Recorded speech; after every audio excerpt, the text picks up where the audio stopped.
नृत्यशाला अनुष्ठान पक्षर 15तम मार्गी शास्त्रीय नृत्य उत्सव भुवनेश्वर स्थित रवींद्र मंडप में अनुष्ठित हो जाइछि।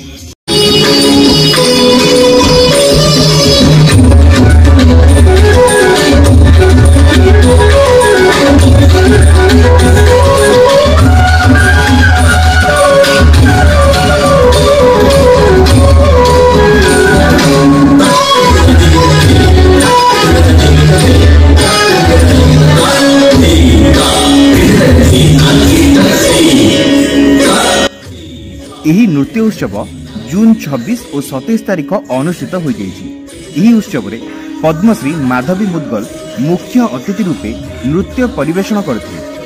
अनुष्ठान मुख्य श्रीमती वंदिता घोषाल एकक नृत्य परिवेषण करथिला बेले गुरु तिथिभद्रा महापात्र और गुरु नूर रजा जुगल नृत्य परिवेषण करथिले। एहा छड़ा राज्य और राज्य बाहर आसिथिबा अनेक नृत्यशिल्पी नृत्य प्रदर्शन करथिले।